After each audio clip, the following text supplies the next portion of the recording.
Hello friends, welcome on my YouTube channel psychology world. और कैसे हैं आप लोग? आई होप आप सब लोग अच्छे होंगे, ठीक होंगे और पीजीटी की तैयारी आपकी बढ़िया चल रही होगी।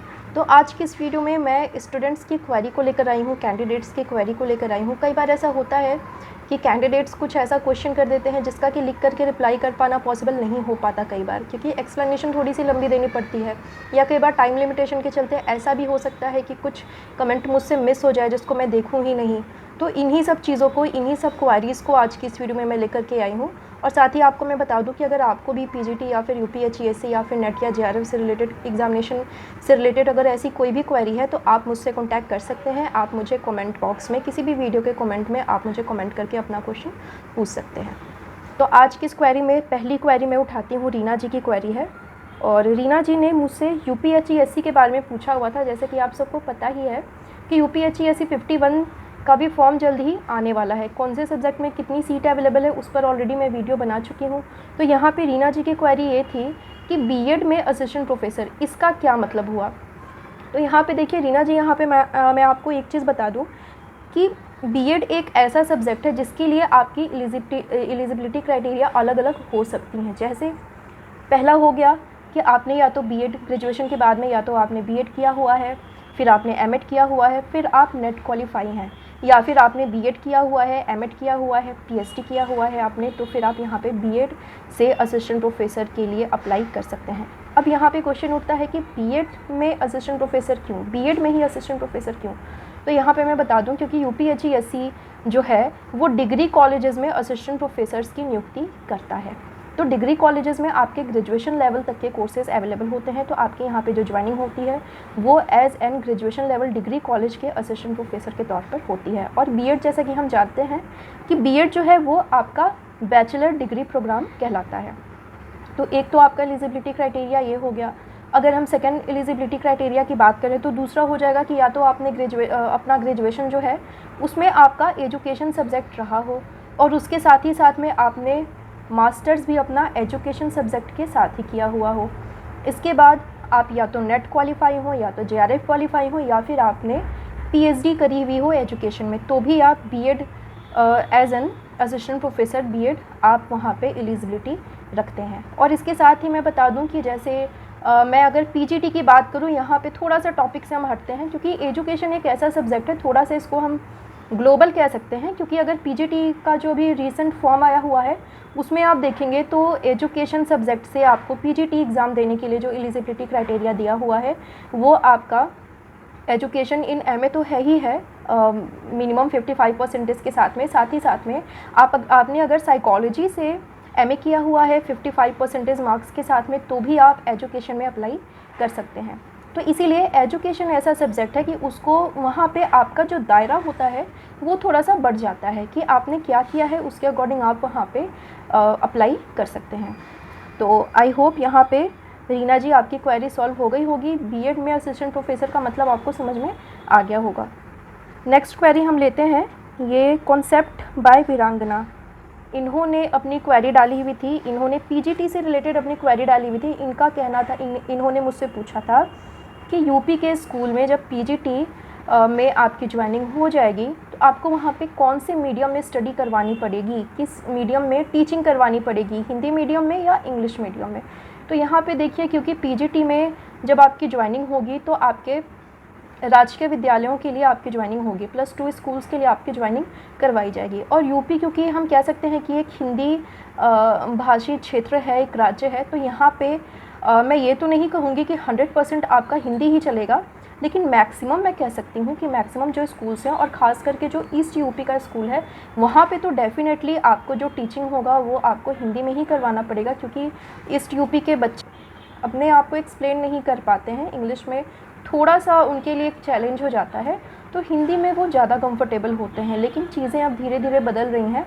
हाँ, अगर मैं वेस्ट यूपी की बात करूँ तो वहाँ पे कुछ स्कूल्स ऐसे हो सकते हैं जहाँ पे कि आप अगर इंग्लिश वर्ड्स को ज़्यादा यूज़ करेंगे तो भी वहाँ पे कोई प्रॉब्लम नहीं होगी। यहाँ के लिए आपने किसी भी मीडियम से पढ़ा हो, लेकिन जब हम एज अ टीचर कहीं पे अपॉइंट किए जाते हैं तो वहाँ पे हमारे लिए एज अ टीचर के लिए ये एक रिस्पॉन्सिबिलिटी बन जाती है कि आप उसी मीडियम में पढ़ाइए जिस मीडियम में बच्चे समझ पाएँ। तो वो डिपेंड करेगा कि आपको कौन सा एरिया दिया जाएगा, किस तरह का स्कूल दिया जाएगा। वैसे आई थिंक, मुझे जहाँ तक ऐसा लगता है कि यूपी में जितने भी स्कूल्स होंगे तो वहाँ पे आपको पीजीटी में जब आपकी पोस्टिंग होगी स्कूल्स में, तो वहाँ पे आपको हिंदी मीडियम में ही अपनी तैयारी, अपनी टीचिंग आपको करवानी पड़ेगी। तो आई होप आपकी ये क्वेरी भी सॉल्व हो गई होगी। नेक्स्ट क्वेरी है, स्नेहा जी की क्वेरी है और उन्होंने मुझसे पूछा हुआ है कि पीजीटी में एलिजिबिलिटी क्राइटेरिया क्या रहने वाला है।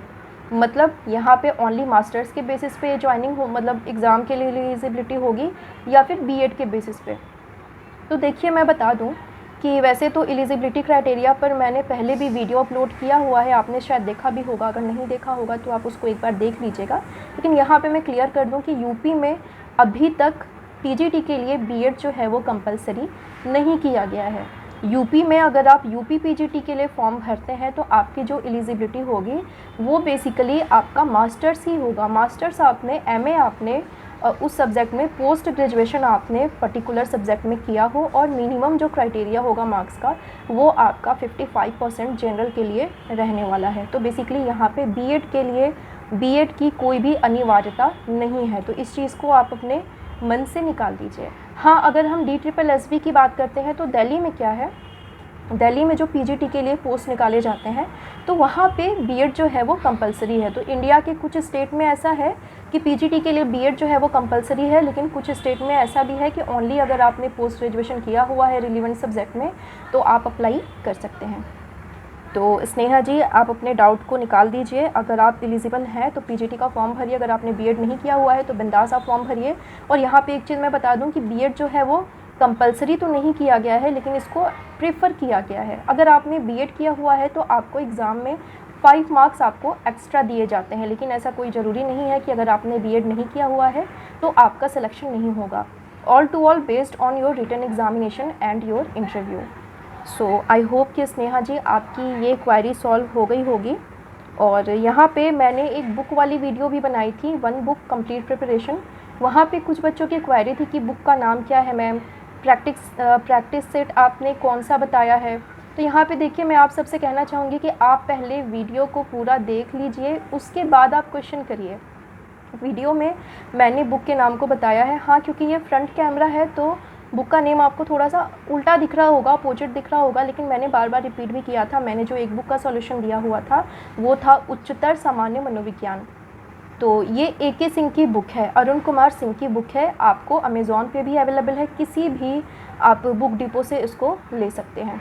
और इसके साथ ही साथ में मैंने जो प्रैक्टिस सेट आपको बताया हुआ था वो यूथ कंपटीशन टाइम्स का मैंने बताया हुआ था। उसमें पीजीटी के 10 सैम्पल पेपर्स दे रखे हुए हैं। इवन पीजीटी, यूपी पीजीटी ही नहीं, UPHESC का भी उसमें सैम्पल पेपर है, हरियाणा का, राजस्थान का और मतलब छत्तीसगढ़ का। इस तरह स्टेट के भी पीजीटी, UPHESC का उसमें इंक्लूडेड है। तो वहाँ पे उस बुक को आप ले लेते हैं। तो बेसिकली वो बुक हम नहीं उसको कहेंगे, एक प्रैक्टिस सेट कह सकते हैं कि उससे आप अपनी तैयारी कर सकते हैं। तो यहाँ पे मैं कहूँगी कि कोई भी वीडियो अगर आप देख रहे हैं, अगर आप क्वेश्चन कर रहे हैं तो प्लीज़ एक बार आप वीडियो को पूरा देख लें, एक बार समझने की कोशिश करिए। वीडियो में मैं कोशिश करती हूँ कि मैं सारी चीज़ों को क्लियर टू क्लियर आपको बताऊँ, आपके मन में कोई डाउट ना रहे। और यहाँ पे कुछ कैंडिडेट्स ने मुझसे ये भी पूछा था कि मैम पीजीटी में जो मास्टर्स का परसेंटेज होगा उसके लिए क्या क्राइटेरिया है, मतलब मिनिमम कितना % रहना चाहिए। तो मैं ये चीज़ भी इस बात को भी मैं अपने बहुत सारे वीडियोस में बता चुकी हूँ कि यहाँ पे अगर आप जनरल कैटेगरी से बिलोंग करते हैं तो एमए में आपका, पोस्ट ग्रेजुएशन में आपका मिनिमम जो है वो 55% का मार्क्स होना चाहिए। यहाँ पे OBC को 5% का रिलैक्सेशन दिया गया है, 50% आपका रहेगा। और ST और SC को भी यहाँ पे कुछ रिलैक्सेशन दिया गया है। तो मतलब मिनिमम आप मान के चलिए, मोटा मोटी मान के चलिए कि 55% अगर आपका है, और आजकल तो सबका ही रहता है 55% लाना, कोई मुझे नहीं लगता है कि बहुत बड़ी बात है। तो बेसिकली आप उसको देख लीजिएगा। जनरल के लिए 55% है, OBC के लिए आपका 50% है, और ST और SC के लिए भी मुझे कंफर्म मैं नहीं हूँ, इस चीज़ को मैं भी एक बार देख लूँगी। और ST और SC के लिए मुझे लगता है कि उनके लिए 48% का क्राइटेरिया या 50% का ही क्राइटेरिया उनको भी दिया गया है। यहाँ पे मैं एक चीज़ और आपको बता दूँ कि अगर आप यूपी के रहने वाले हैं, यूपी के निवासी हैं, तो फिर यहाँ पर आपको जो रिलैक्सेशन है वो दिया जाएगा। अदरवाइज़ अगर आप अदर स्टेट से अप्लाई करते हैं तो यहाँ पे आपको आरक्षण का कोई भी लाभ नहीं मिलेगा। मतलब आप जनरल कैटेगरी में ही काउंट किए जाएंगे। तो इस चीज़ को भी आप देख लीजिएगा, फॉर्म भी आपका जनरल कैटेगरी में ही अप्लाई होगा। तो जिस सब्जेक्ट में जितनी सीट है, आप जहाँ पे एलिजिबिलिटी रखते हैं उसको उसके अकॉर्डिंग आप देख लीजिएगा।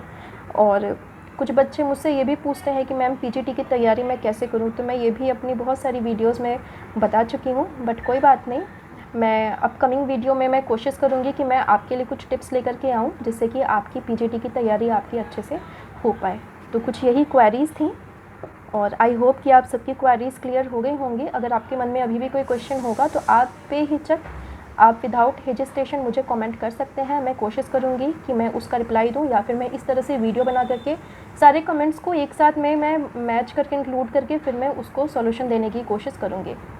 तो आई होप वीडियो आपको अच्छी लगी होगी। अगर वीडियो आपको अच्छी लगे तो चैनल को सब्सक्राइब कर लीजिएगा, जिससे कि आपको पीजीटी, यूपीएससी और assistant professor related examination vacancies और पीएचडी रिलेटेड वैकेंसीज़ की जानकारी आपको टाइम पे मिलती रहे। तो आज के लिए इतना ही। Thank you so much.